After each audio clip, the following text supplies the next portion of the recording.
Welcome to my channel. Try to hear the latest story. My name is Wyatt, 35 years old, and I built a multi-million-dollar tech company from scratch after my own father laughed in my face. When I asked him for $85,000 to start my business, he called it too risky and showed me the door. 2 months later, I discovered he took out a $725,000 loan to open a BMW dealership with my Uncle Woody. That business failed spectacularly. Now, years later, my parents showed up at my doorstep asking me to sell my home to save them from financial ruin.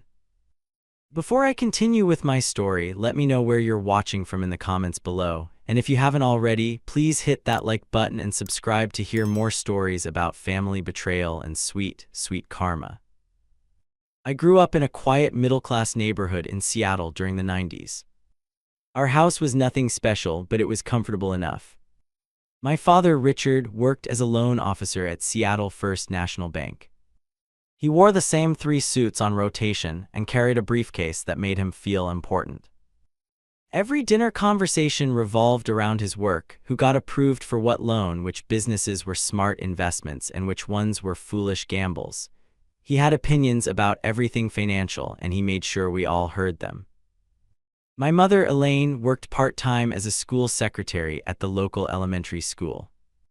She was quiet, always deferring to my father on any decision more significant than what to make for dinner. Looking back, I realized she had completely surrendered her voice in our household. I discovered my passion for technology early. When I was 10, my Uncle Thomas gave me his old desktop computer when he upgraded to a newer model. It was clunky, outdated, and absolutely fascinating to me. I spent hours taking it apart, figuring out how each component worked and putting it back together.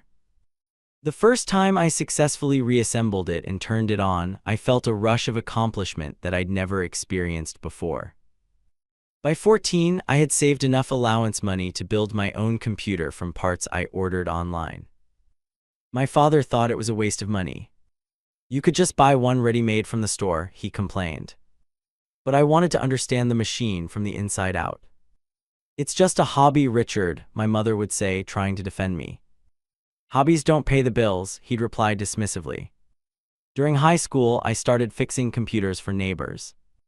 Word spread quickly, and soon I was making decent pocket money troubleshooting hardware issues and removing viruses. I set up a small workspace in our garage, much to my father's annoyance. "The garage is for cars, not for your little computer repair shop," he'd say. But I persisted. While I was bringing in my own money and developing real skills, my father continued pushing me toward what he considered respectable career paths: banking, insurance, or corporate management. "Technology is just a fad," he told me once when I expressed interest in pursuing computer science. "The bubble will burst, and then what will you do?" The irony was that this was happening at the dawn of the digital age. Companies like Microsoft and Apple were transforming the world, but my father couldn't see beyond the stability of his bank job. My junior year of high school, I met Mr. Harrison, my computer science teacher. Unlike my father, he recognized my potential immediately. He stayed after school to teach me advanced programming concepts and encouraged me to enter coding competitions. When I won second place in a statewide competition, Mr. Harrison was there cheering me on. My parents didn't attend. "You've got a natural talent for this," Mr. Harrison told me. "You could really make something of yourself in tech." Those words meant everything to me at 17. Finally, someone who didn't dismiss my passion. When college application time came around, I wanted to apply for computer science programs. My father insisted I apply to business schools instead. "If you're going to waste 4 years on education, at least get a degree that means something," he said. We argued for weeks. Finally, we compromised. I would apply to both. When the acceptance letters came in, I had offers from several state universities for both business and computer science. I chose the State University for Computer Science, which offered me a small scholarship that would cover about 20% of my tuition. The night I announced my decision, my father didn't speak to me at dinner.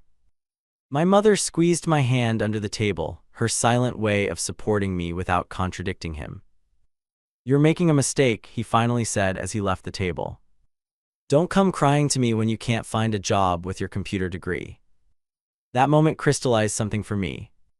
I wasn't just pursuing computer science because I loved it, though I did. I was also doing it to prove him wrong. That mixture of passion and defiance would fuel me through the challenges ahead.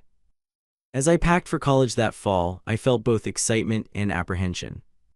I was finally going to be free of my father's constant negativity about my choices, but I was also venturing out with minimal financial support. My parents agreed to pay for my housing, but everything else, books, food, expenses, would be on me. "Consider yourself lucky," my father said. "When I went to college, I paid for everything myself." I didn't feel lucky. I felt determined to succeed despite him, not because of him. College hit me like a freight train. The computer science program was rigorous and demanding, but for the first time in my life, I was surrounded by people who shared my passion for technology. I thrived academically, even as I struggled financially. To make ends meet, I worked part-time at the university's IT help desk. The pay wasn't great, but it gave me hands-on experience troubleshooting network issues and managing server problems. On weekends, I picked up shifts at a local electronics store, selling computers and accessories to customers who often knew less about the products than I did. Between classes, homework, and 2 jobs, I barely had time to sleep. My roommate, a business major named Todd, partied every weekend while I hunched over textbooks or worked extra shifts. Sometimes I questioned my choices, especially when I saw Instagram photos of my high school friends enjoying the college experience I was missing. My sophomore year brought a turning point. In my advanced programming class, I was paired with Marcus Johnson for a semester project. Tall with glasses and a quick laugh, Marcus was brilliant but approachable. Unlike many of the competitive students in our program, he was genuinely collaborative. Our project was to develop a small application that could solve a real-world problem. While most teams created games or simple productivity tools, Marcus and I had a different vision. Both of us had worked retail jobs and seen how small businesses struggled with inventory management. The existing software was either too expensive for small businesses or too basic to be useful.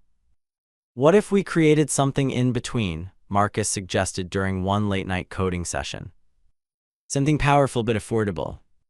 That question sparked a conversation that lasted until dawn.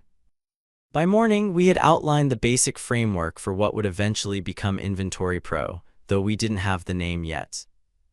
Our professor was impressed with our project, giving us the highest grade in the class and suggesting we consider developing it further. That validation was intoxicating.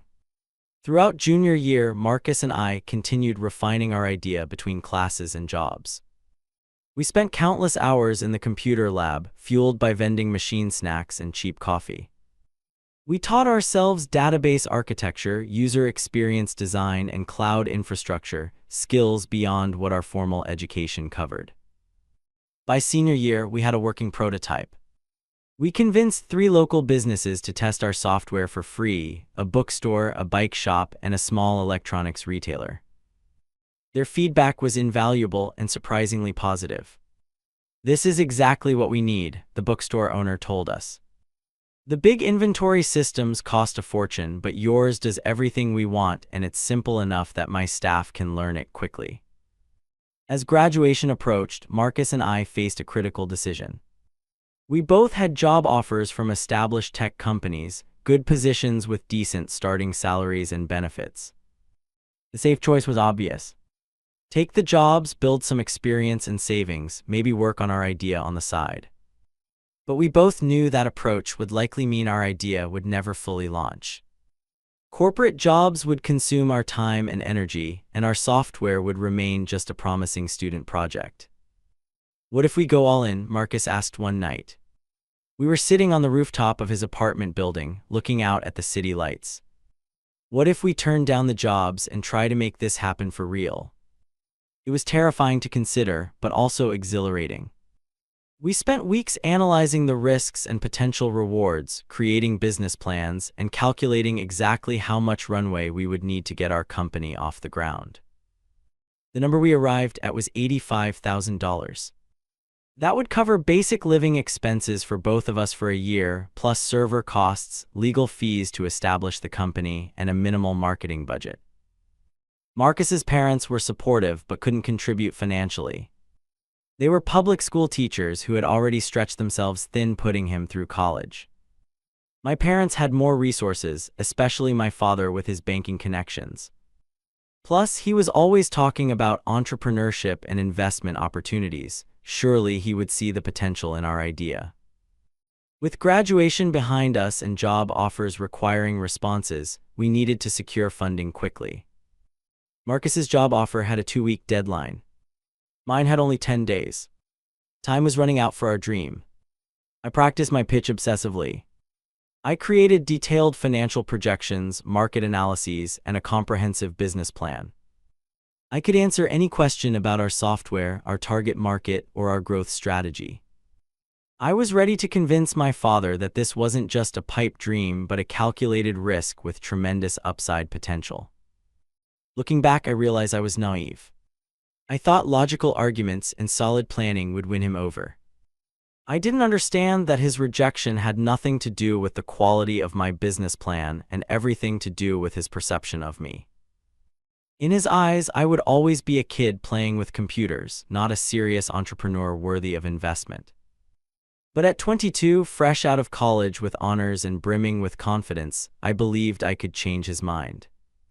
I scheduled a dinner with my parents, telling them I had something important to discuss. My mother made my favorite meal, pot roast with roasted potatoes, perhaps sensing the significance of the evening. "I hope this isn't about that computer program you've been working on," my father said as we sat down to eat. His tone already carried disapproval, but I pushed forward anyway. "Actually, it is," I replied, pulling out my neatly organized presentation folder. "I want to show you what Marcus and I have built and what we plan to do with it." As I laid out our vision, my father's expression grew increasingly dismissive. He barely glanced at the financial projections I'd spent days preparing. When I finally stated the amount we needed, $85,000, he actually laughed. "That's not an investment," he said. "That's throwing money away. Do you have any idea how many small tech startups fail?" "Nearly all of them." "We're different," I insisted, explaining our competitive advantage and the positive feedback from our test clients. "Everyone thinks they're different," he countered. "Everyone thinks they're the exception. That's why so many people lose their shirts in these ventures." My mother remained silent, eyes on her plate. "I'm not asking for a handout," I clarified. "This would be a loan or an investment with equity in the company. We have the business plan, the prototype, and actual customers ready to pay for our product."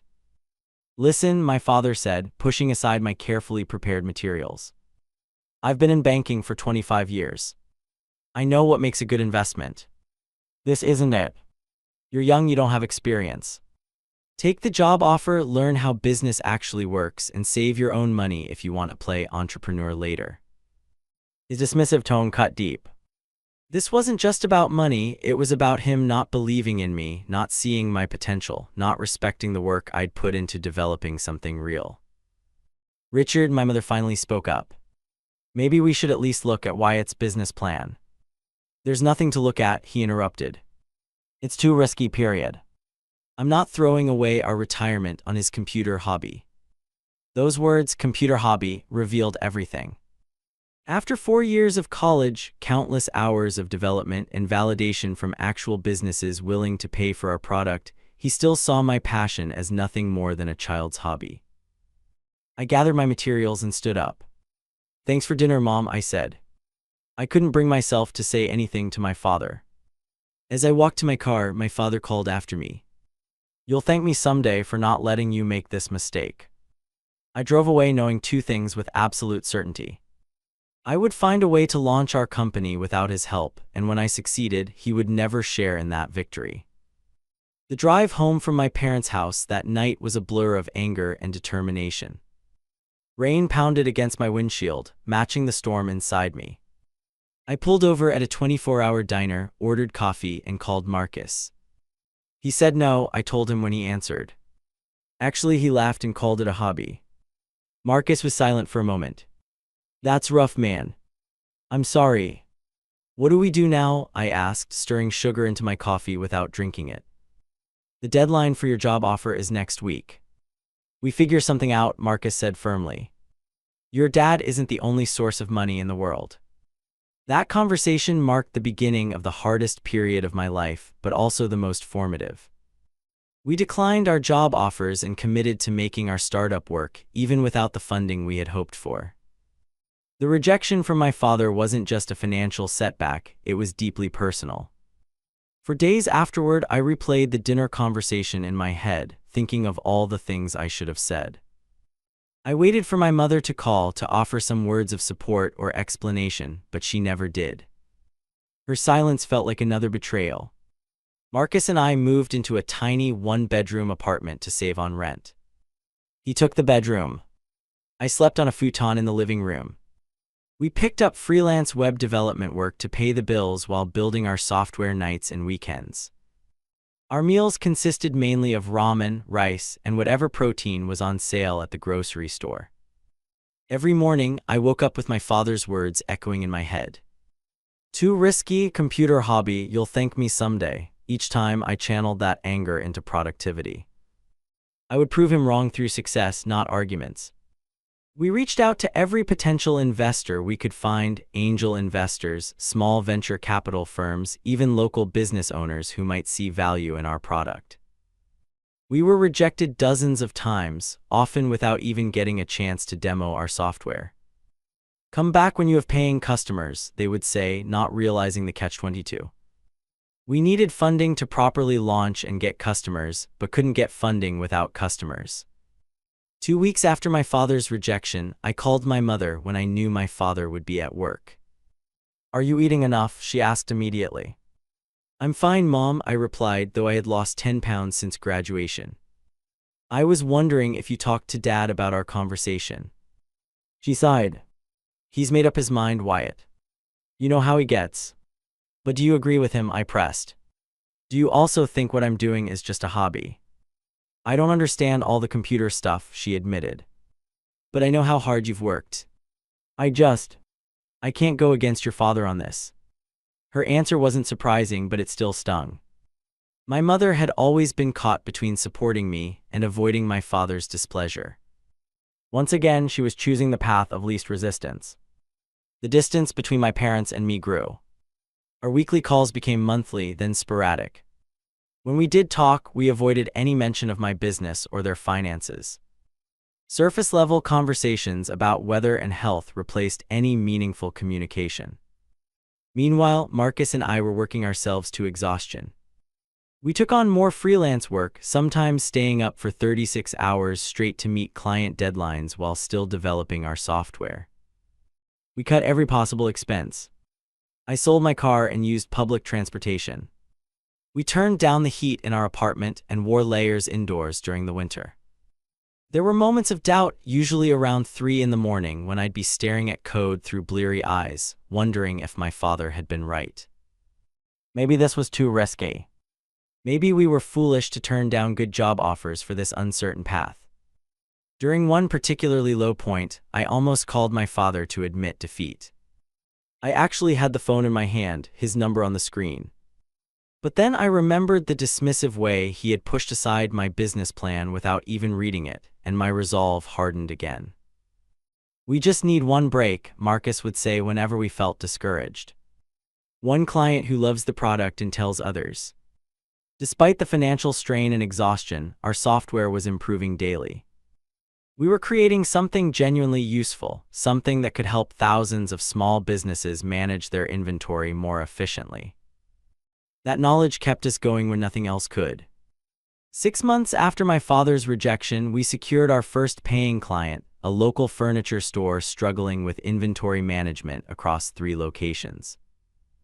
The owner, Barbara, had used one of the expensive enterprise systems at her previous corporate job and was impressed by how our solution offered similar functionality at a fraction of the cost. "You boys are onto something here," she told us after the first month of using our software. "This is exactly what small businesses need." Her monthly subscription fee of $200 barely made a dent in our expenses, but the validation was priceless. We finally had a real paying customer who saw value in what we had built. Barbara became our biggest advocate, recommending our software to other business owners in her network. Slowly, very slowly, we added more clients. By the 8-month mark, we had 10 paying customers, generating enough revenue to cover our server costs and part of our rent. We were still struggling financially, eating cheaply and working ridiculous hours, but there was light at the end of the tunnel. Our client base was growing steadily through word of mouth. The software was proving itself in real-world conditions. Throughout this period, I had no idea what was happening with my parents. Our communications had become so infrequent and superficial that I knew nothing about their lives beyond the basics. That was about to change in a way I never expected. 10 months into our bootstrap startup journey, I ran into Janet Miller at the grocery store. Janet had been our next-door neighbor throughout my childhood and remained close with my mother. She was always warm to me, the kind of neighbor who brought cookies when you moved in and checked on you when you were sick. "Wyatt," she exclaimed, giving me a hug. "How are you? I haven't seen you around your parents' place in ages." "I've been busy with work," I said, not wanting to get into the details of my estrangement. "How have you been?" "Oh, fine, fine. Retired now, so I have too much time for gossip," she laughed. "Like your father and his new business venture. Must be exciting for your family." I froze, cart halfway down the cereal aisle. "His new what?" Janet looked confused. "The car dealership. With your Uncle Woody. I assumed you knew. Your mother mentioned they took out quite a loan for it." My heart pounded as Janet continued talking, oblivious to my shock. My father and Uncle Woody had apparently opened a BMW dealership on the other side of town. My father had even left his banking job to run it full-time with Woody. I managed to end the conversation politely, but my mind was racing. As soon as I got home, I searched online and found it immediately. Woods & Wilson BMW luxury cars for discerning buyers. The website showed my father and Uncle Woody standing proudly in front of a gleaming showroom. The hypocrisy was staggering. My father had rejected my carefully researched business plan for $85,000 as too risky, only to quit his stable banking job and invest in a luxury car dealership with my uncle, a man who had cycled through at least 5 different careers in the time I'd known him. I called my mother immediately, too angry to consider the time. She answered on the 4th ring, her voice cautious when she realized it was me. "When were you going to tell me about the BMW dealership?" I demanded without preamble. Silence on the line, then a sigh. "We didn't think you'd be interested with how busy you are." "Not interested. Mom, Dad shot down my business because it was too risky, then turned around and poured money into a car dealership with Uncle Woody of all people." "It's different, Wyatt," she said defensively. "Your father knows the car business. And Woody has connections. Woody has bankruptcies," I corrected her. 3 that I know of. "And since when does Dad know anything about selling cars?" "He's been in banking his entire career." "He did the research," she insisted. "He ran the numbers." "How much did they invest?" I asked. Another long pause. "I don't think that's your business." Janet mentioned a loan. "How much was it?" $725,000, she finally admitted. "But they have a solid business plan, and the bank approved the loan, so." I couldn't believe what I was hearing. $725,000. More than 8 times what I had asked for. The amount was so large it made me laugh, a harsh sound that surprised even me. "Wyatt, please understand," my mother continued. "Your father and Woody have been planning this for years. It's Woody's dream, and your father wanted to help him achieve it." Her words hit me like a physical blow. My father had dismissed my dream without a second thought, but was willing to risk everything for my uncle's dream of selling luxury cars. "Does he even see the double standard?" I asked. Or is he so blind that he doesn't realize what he's done? It's not the same thing, she repeated weakly. You're right, I agreed. It's not. My business plan was solid. It was based on actual market research and a working product with paying customers. What's Woody's experience with luxury car sales? What's Dad's? She had no answer. The truth is, I continued, anger making my voice shake, Dad never believed in me. He never took me seriously. He could have given me a chance with a fraction of what he's risking on Woody, but he chose not to. That says everything I need to know. Wyatt, please, my mother began, but I cut her off. I don't want to hear any more excuses. I've been killing myself trying to make this business work without his help, and meanwhile, he's playing car salesman with Uncle Woody. Just tell him congratulations on the dealership. I'm sure it will be a huge success. I hung up before she could respond. My hands were shaking so badly, I had to set the phone down on the counter. When Marcus came home, I told him everything. He listened without interrupting, then said simply, "That's messed up, man." The worst part, I said, is that I'm still not sure if I'm more hurt or angry. Should I even care anymore what he thinks? Probably not, Marcus replied. But you do, and that's normal. He's your father. But Wyatt, this changes nothing about what we're doing. If anything, it should make you more determined. He was right, of course. The revelation about my father's hypocrisy was painful, but it also freed me in a way. I no longer needed to wonder if I was missing something, if there was some wisdom in my father's rejection that I had failed to see. The truth was simpler and uglier. He simply didn't believe in me. The complete breakdown of my relationship with my parents was difficult to process. For weeks afterward, I oscillated between anger, hurt, and a strange sense of liberation. I stopped checking my phone for calls or texts from them. I muted the family group chat. I poured all my energy into our business. We're going to succeed out of spite, I told Marcus one night as we worked late. Is that a terrible reason to want success? Spite is a powerful motivator, he replied with a grin. But it's not our only one. We believe in what we're building, Wyatt. We're doing this because our software solves a real problem for real businesses. The fact that it might also prove your dad wrong is just a bonus. That perspective helped me refocus. Yes, part of me wanted to succeed to show my father how wrong he had been. But the larger truth was that Marcus and I had created something valuable, something with the potential to help thousands of small business owners like Barbara. That was worth fighting for, regardless of family drama. Still, in quiet moments, I couldn't help but imagine the scene when my father had gone to the bank for his loan. Had he used the same bank where he used to work? Had he presented a business plan as detailed as mine? Had anyone questioned the wisdom of opening a luxury car dealership with no prior experience? Or had his banking connections smoothed the way, giving him the benefit of the doubt that he had never extended to me? These questions had no answers, and eventually I forced myself to stop asking them. The past couldn't be changed. All I could control was what I did next, and I was determined to make our company a success, with or without family support. The year following my discovery of my father's BMW dealership was the hardest and most rewarding of my life.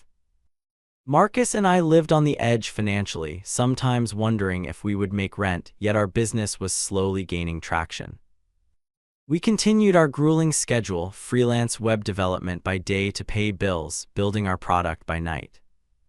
Our tiny apartment doubled as our office, with a folding table serving as our shared desk. The kitchen counter was covered with empty coffee cups and energy drink cans, testament to our perpetual lack of sleep. We can't keep this up forever, Marcus said one night around 2 in the morning. We had been working for 20 hours straight to finish a major update to our software. We either need to find investment or start generating more revenue from the product itself. He was right. We were approaching a breaking point. The freelance work kept us afloat but took time away from improving our actual business. It was a vicious cycle we needed to break. Our breakthrough came unexpectedly. One of our clients, a specialty food store owner named Greg, mentioned our software to his friend who ran a small investment firm focusing on local businesses. This friend, Simon Reynolds, contacted us to learn more. "I'm interested in what you're building," he said during our first meeting. "Greg raves about how your system has streamlined his inventory management, and that's not something I hear often from small business owners about software." We demonstrated our product, explaining our vision for expanding its capabilities. Simon asked tough questions about our business model, competition, and growth strategy, the kind of scrutiny my father had never bothered to give my plan. 2 weeks and several meetings later, Simon offered us $30,000 in seed funding in exchange for a 15% equity stake in our company. It was less than half of what we had originally sought from my father, but it was enough to make a crucial difference. "This isn't the full solution," Simon warned us, "but it should give you enough runway to focus on the product full-time for a few months. If you can use that time to increase your recurring revenue, we can discuss additional funding rounds." We accepted his offer immediately. The $30,000 allowed us to stop freelancing and focus entirely on our software. We upgraded our server infrastructure, improved the user interface, and added features our clients had been requesting for months. Most importantly, we could finally afford a small marketing budget. We created targeted online ads for small business owners and attended local business expos with professional-looking booth materials. These efforts brought in a steady stream of new clients, each adding to our monthly recurring revenue. 6 months after Simon's investment, we hired our first employee, Alicia Rodriguez, a talented developer who could help us accelerate product improvements. We converted our apartment living room into a makeshift office for the 3 of us, with Alicia working remotely 2 days a week because we simply didn't have space for 3 people to work comfortably every day. "This is temporary," I promised her during her interview in our cramped apartment. "Within 6 months, we'll have a real office." Alicia looked at the folding tables, the extension cords running across the floor, and our obvious exhaustion. Then she looked at the software itself and the growing client list. "I believe you," she said. "I want to be part of building this." Her faith in us, despite our humble circumstances, was profoundly motivating. If Alicia could see our potential when all evidence suggested we were struggling, then we owed it to her to succeed. The addition of Alicia to our team accelerated our progress dramatically. Features that would have taken Marcus and me weeks to implement were completed in days. Our software became more stable, more powerful, and more user-friendly. Word of mouth continued to be our most effective marketing channel. Satisfied clients told other business owners, who became clients themselves and continued the cycle. Our monthly recurring revenue grew from $3,000 to $5,000, then $8,000, then $12,000. By the end of our second year in business, we had outgrown the apartment. We rented a small commercial space, a former insurance office with terrible carpet but plenty of room for our now 5-person team. It wasn't glamorous, but it was a real office with our company name on the door. The day we moved in, I took a picture of the sign and almost sent it to my parents before stopping myself. I hadn't spoken to them in over a year. They had made no effort to reach out, and I had been too proud and hurt to make the first move. I deleted the unsent message and focused instead on setting up our new workspace. Our growth continued steadily. Each month brought new clients and increased revenue. By the end of our 3rd year, we had 15 employees and had moved to a larger office downtown. Our software was serving over 300 small businesses across the country, with new features being added regularly based on client feedback. Industry publications began to take notice. Small Business Technology Review named us Software to Watch in their annual roundup. A popular entrepreneur podcast invited me as a guest to discuss bootstrapping a tech startup. Each bit of recognition brought more clients and more validation. Through all of this growth, I worked with a single-minded determination that sometimes worried Marcus. I was first to arrive at the office and last to leave. I rarely took weekends off. My personal life was practically non-existent. "You're building something great," Marcus told me during a rare moment when we both stopped working long enough to grab lunch together. "But are you enjoying any of it? When was the last time you did something just for fun?" I couldn't remember. The truth was, work had become my entire identity. The company's success was my success. Its struggles were my struggles. Everything else, friendships, dating, hobbies, had fallen by the wayside. "I'll slow down when we hit 500 clients," I promised. It was the same promise I'd made at 100 clients, then 300. "The goalposts keep moving," Marcus observed. "Just don't burn out before you have a chance to enjoy what you've built." His concern was valid, but I couldn't seem to moderate my drive. Part of me was still that rejected son, desperate to prove my father wrong. Another part was genuinely passionate about growing our company and serving our clients better. The two motivations had become so intertwined that I couldn't separate them anymore. Despite my unhealthy work-life balance, our company continued to thrive. By the end of our 4th year, we had over 500 clients and a team of 20 people. We had expanded our product line to include specialized versions for different industries: retail, restaurants, professional services, each with features tailored to their specific inventory management needs. Simon, our initial investor, was thrilled with the growth. "You've built something remarkable here," he told us during a quarterly review. "Your customer retention rate is among the highest I've seen for any SaaS product." We were no longer struggling financially. Our revenue had grown to the point where Marcus and I could draw reasonable salaries. I finally moved out of the tiny apartment into a modest house in a nice neighborhood. After years of living on the edge, having financial stability felt strange but welcome. Throughout this period of growth and success, I heard nothing directly from my parents. Through mutual connections and social media, I gathered bits of information. My father and Uncle Woody's dealership was struggling. The economy had taken a downturn, affecting luxury car sales particularly hard. They had expanded too quickly, opening a second location before the first was properly established. These snippets gave me no pleasure. I didn't want my father to fail. I just wanted him to acknowledge that he had been wrong about me. But as our estrangement stretched on, even that desire began to fade. I was building my own life, my own success story, and gradually his opinion seemed less and less important. That changed the day my parents showed up unannounced at my front door, 4.5 years after I had last spoken to them. The doorbell rang on a Sunday morning while I was reviewing quarterly projections at my kitchen table. I wasn't expecting anyone, and for a moment I considered ignoring it. Work had become such a habit that interruptions felt like intrusions. But something made me get up and answer the door. My parents stood on my porch, looking older than I remembered. My father had lost weight, and his once perfect posture was slightly stooped. My mother's hair had gone completely gray. They both seemed smaller somehow, diminished by time or circumstance or both. "Wyatt," my mother said, stepping forward to hug me. I returned the embrace awkwardly, the familiar scent of her perfume bringing back a flood of memories. My father stayed where he was, eyes taking in the details of my house, the manicured lawn, the new hybrid car in the driveway, the quality of the neighborhood. I could see calculations happening behind his eyes. "Can we come in?" he finally asked, his voice rougher than I remembered. I hesitated, then stepped aside to let them enter.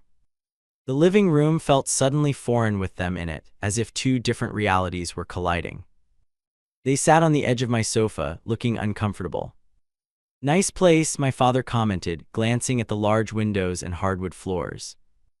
"Must be doing well for yourself." "The business is growing," I replied neutrally. "We have over 500 clients now." A flash of something crossed my father's face, surprise maybe or regret. He covered it quickly. "Good, good. Always nice to see a business succeed." The small talk continued painfully. They asked about my health, commented on the weather, admired a painting on my wall. I answered politely but volunteered nothing about my life or work. The silence between exchanges grew longer and more awkward. Finally, my mother cut through the pretense. "Wyatt, we need to talk to you about something important." I braced myself, suddenly certain of why they were here. "Go ahead." My father cleared his throat. "The economy has been tough on the car business. Luxury sales especially. We expanded a bit too quickly, and there have been challenges." "What kind of challenges?" I asked, though I already knew. Financial ones, he admitted. Significant ones. The bank is calling in our loan. The $725,000 loan, I asked, unable to keep a hint of bitterness from my voice. He nodded. With interest and the additional credit line for the second location, it's over $900,000 now. The amount was staggering. Nearly $1 million of debt for a failed car dealership. I thought about how carefully Marcus and I had managed our growth, how we had stretched every dollar of our initial $30,000 investment, how we had built our company on sound financial principles rather than overextension. I'm sorry to hear that, I said, meaning it despite everything. But I'm not sure why you're telling me this. My parents exchanged glances. My mother reached for my hand across the coffee table. We're going to lose our house, Wyatt. The bank is foreclosing next month unless we can make a substantial payment. We've sold everything we can, my father added. The dealership properties, most of our investments. But we're still coming up short. I waited, still not seeing where this was going. My father's next words made it painfully clear. We were hoping you might be willing to help. You have this nice house, obviously doing well. Maybe you could take out a home equity loan. Just until we get back on our feet. The audacity of the request left me speechless. After refusing to lend me $85,000 for a legitimate business opportunity, after years of no contact, my father was asking me to risk my home to bail out his failed dealership. You want me to take a loan against my house to pay for Uncle Woody's BMW dealership? I finally managed to ask. It's not just Woody's, my father said defensively. It's mine too. And it's not just about the business anymore, it's about your mother and me having a place to live. My mother's eyes filled with tears. Please, Wyatt. We have nowhere else to turn. A complex mix of emotions swept through me, anger at the hypocrisy, pity for my mother's situation, and a strange sense of vindication that I immediately felt ashamed of. I took a deep breath, trying to organize my thoughts. When I came to you for $85,000, I said slowly, with a business plan, a working prototype, and clients ready to pay for our product, you laughed at me. You called it a hobby and said it was too risky. My father shifted uncomfortably. This is different. Yes, it is, I agreed. I was asking for a fraction of what you're asking now. I had evidence that my business model worked. And I wasn't asking you to risk your home, just to invest a relatively small amount in your son's future. I made a mistake, okay, he burst out. Is that what you want to hear? I should have given you the money. You were right. I was wrong. Is that enough? Will that make you help us? His words should have felt like victory, but they just felt hollow. This wasn't a genuine acknowledgement of his error in judgment. It was a desperate attempt to get what he needed from me. It's not about being right, I said. It's about the fact that you never believed in me. You never took me seriously. You dismissed my dreams while pouring money into Woody's scheme without a second thought. And now you expect me to risk everything I've built to save you from the consequences of that decision. He's your father, my mother pleaded. We're family. Where was that family loyalty when I needed it? I asked her.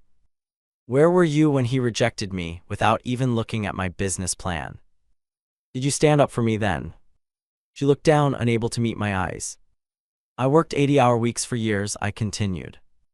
I slept on a futon in a shared apartment. I skipped meals to save money. I built this company with zero support from either of you. And now that I've succeeded despite you, not because of you, you want to benefit from my hard work. My father's face flushed with anger. So this is revenge. You're going to let us lose everything because I didn't give you money years ago. This isn't revenge, I replied calmly. This is me protecting what I've earned. This is me refusing to enable the same poor decision-making that got you into this situation. We're talking about your parents being homeless, he shouted. No, I corrected him. You won't be homeless. You'll need to sell your house and move somewhere more affordable. You'll need to live within your means, maybe for the first time in your lives. It will be uncomfortable, but it won't be homelessness. My mother was openly crying now. My father stood up, hands clenched at his sides. "I never thought my own son would turn his back on us like this," he said, voice shaking with anger or disappointment or both. "And I never thought my father would dismiss my dreams, then come begging for help when his own poor choices caught up with him," I replied. I guess we're both disappointed. The silence that followed was deafening. My mother wiped her tears with a tissue from her purse. My father looked around the living room once more, his gaze lingering on the symbols of my success, the artwork, the technology, the furnishings, all earned without his help or approval. "I think you should leave now," I said quietly. "Wyatt, please," my mother tried one last time. "Think about it at least." "I have thought about it," I replied. "And my answer is no. I'm sorry about your situation, truly. But I won't risk what I've built to bail you out." My father walked to the door without another word. My mother hesitated, then followed him. At the threshold, she turned back. "He was proud of you, you know," she said softly. "When he saw your company mentioned in that business magazine last year. He wouldn't admit it, but I could tell." I wasn't sure whether to believe her or if she was making one last attempt to manipulate my emotions. Either way, it changed nothing. "Goodbye, Mom," I said, closing the door gently but firmly behind them. Through the window, I watched them walk to their car, a modest sedan that had replaced the luxury vehicle my father once drove. As they pulled away, I felt a complex mixture of emotions. Guilt for turning them away, anger at their presumption, sadness for what our relationship had become, and a quiet certainty that I had made the right decision. That evening, I called Marcus and told him what had happened. He listened without judgment, then asked, "Are you okay?" "I don't know," I admitted. "Part of me feels terrible. They're my parents after all. But another part feels, I don't know, vindicated." "Is that awful?" "It's human," Marcus replied. "They hurt you, dismissed you, then showed up expecting you to sacrifice for them without any real acknowledgement of the past. You're allowed to have complicated feelings about that." His words helped, but the encounter with my parents lingered in my mind for weeks afterward. I sometimes woke in the night wondering if I had been too harsh, if I should have offered some lesser form of help. But each time I came back to the same conclusion. Enabling their financial irresponsibility wouldn't help anyone in the long run. What struck me most about the encounter was the stark contrast between our paths. I had started with almost nothing, no capital, no support, just a good idea and the determination to make it work. I had built something sustainable through careful growth and sound decisions. My father, with all his banking experience and connections, had overextended on a business he knew nothing about and lost everything. The irony was painful but illuminating. Success wasn't about starting with advantages. It was about making smart decisions, working relentlessly, and building something of genuine value. That was the lesson I had learned through adversity, one my father had never understood despite his years of giving financial advice to others. As the weeks passed, I gradually made peace with my decision. I couldn't change my parents' situation or their choices. I could only continue building my own path, guided by the principles that had brought me this far.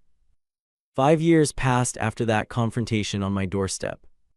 Our company continued to grow, eventually serving over 3,000 businesses nationwide.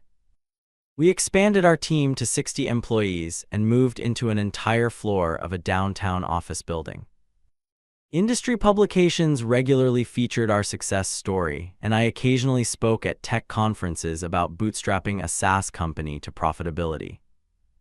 Through mutual connections, I learned that my parents had indeed lost their house. They moved into a small apartment on the outskirts of town. My father found work as a car salesman at a local dealership, ironic given that his own dealership had failed. My mother took a full-time position as a school administrator, working longer hours than she had in decades. Their lifestyle had changed dramatically, but they were surviving. The humbling experience had apparently changed my father somewhat.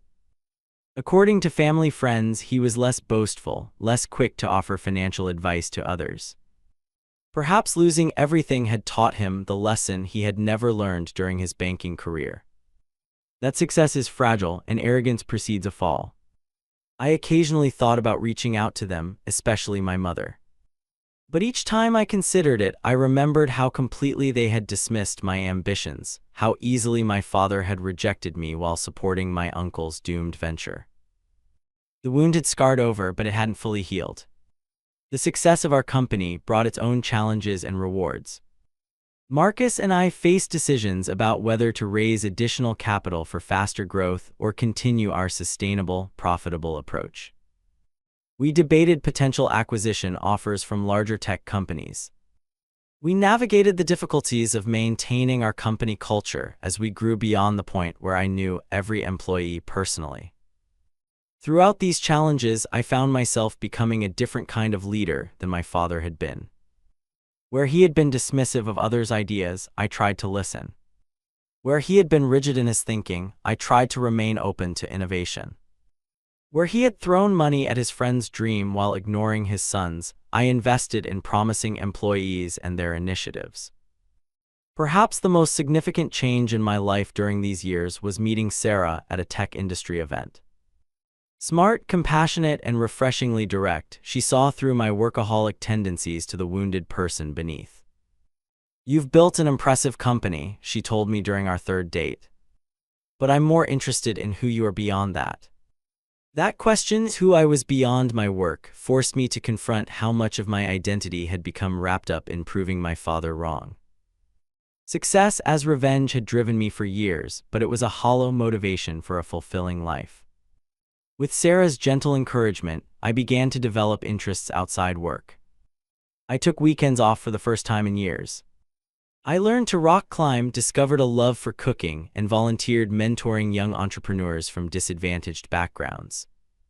Slowly, I became more than just the founder of a successful tech company. I became a more complete person. Sarah also helped me process my complicated feelings about my parents. She neither pushed me to reconcile nor encouraged me to maintain the distance. Instead, she asked thoughtful questions that helped me understand my own needs and boundaries.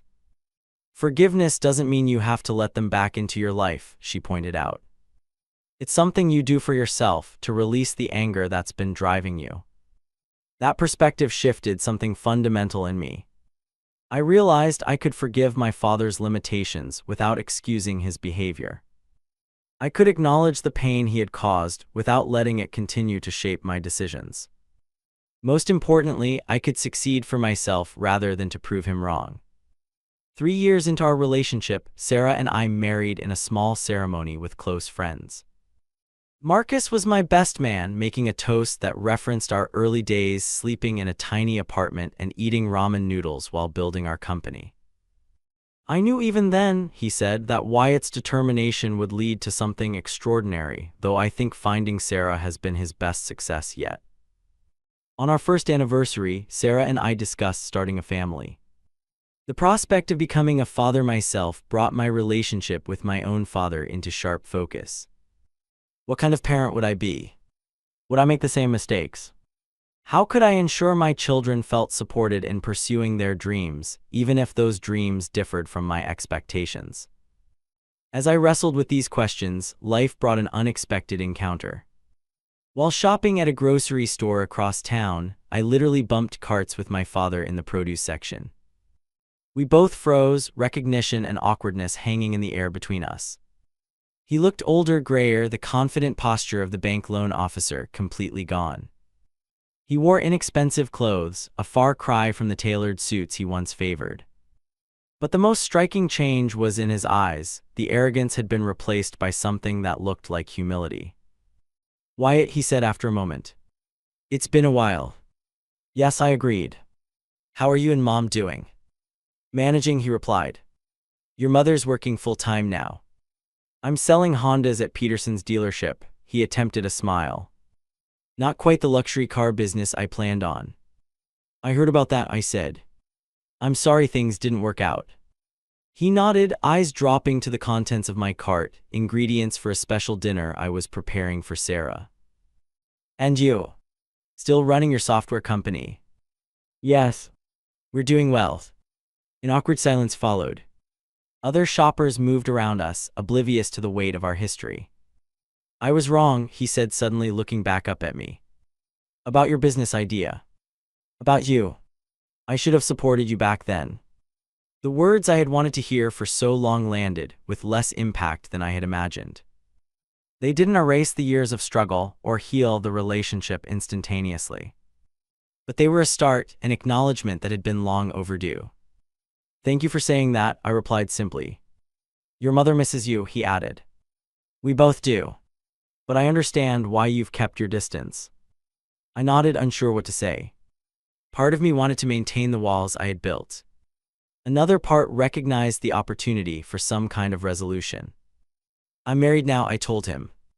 Her name is Sarah. A flash of pain crossed his face, pain at missing this milestone in his son's life. Congratulations. Is she good to you? The best, I said. She's helped me understand a lot of things. He seemed to absorb this, then nodded. Good. That's good. We talked for a few more minutes, exchanging basic information about our lives without diving into deeper waters. As we prepared to go our separate ways, he hesitated. Wyatt, I don't expect you to forgive me. What I did, dismissing your dreams, then asking you to bail us out, it was wrong on every level. I understand why you said no.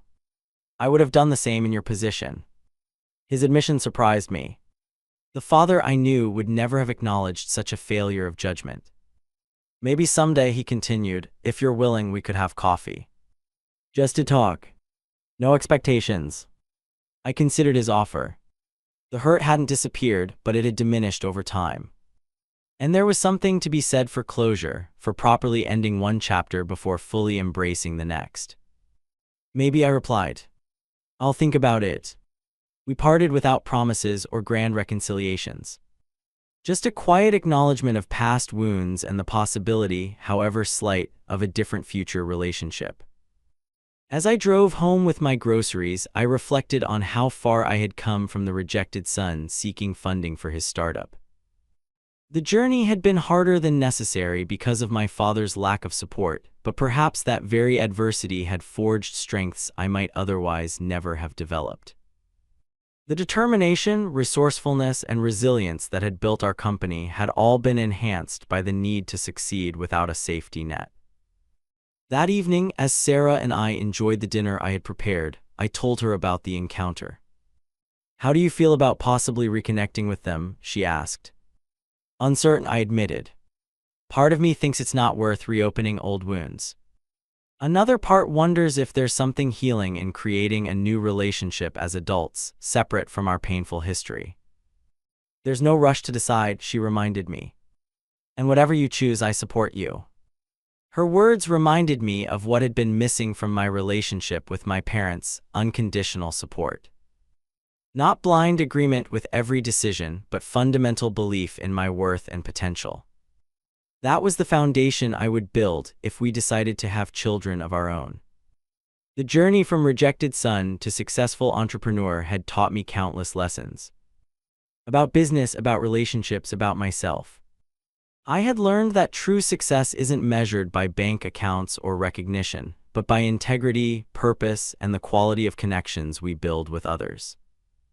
I had discovered that adversity, while painful, often reveals strengths we never knew we possessed. And perhaps most importantly, I had come to understand that while we cannot choose our family of origin, we can choose the values we live by and the family we create through meaningful relationships. My father's rejection of my business idea had wounded me deeply, but it had also set me on a path that led to genuine achievement and personal growth. In a strange way, his no had been the catalyst for everything that followed, not because he had been right to refuse, but because that refusal had forced me to find my own way forward. As Sarah and I discussed our future that night, I realized that the most powerful lesson from my journey was this. Our setbacks and rejections don't define us unless we allow them to. What matters is how we respond, whether we let disappointment defeat us or use it as fuel to build something better than we initially imagined. The story of my company had begun with rejection, but it had evolved into something far more meaningful than mere vindication. It had become a testament to persistence, to believing in yourself when others don't, and to building success on your own terms rather than seeking approval from those unwilling to give it. That, more than any financial achievement, was the true measure of my success. What would you do if someone who rejected your dreams came back asking for help later? Have you ever had to stand up for yourself against family pressure? Share your thoughts in the comments below.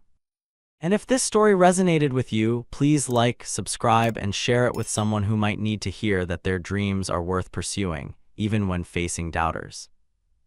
Thank you for listening to my journey, and remember, sometimes the best motivation comes from proving wrong those who underestimated you.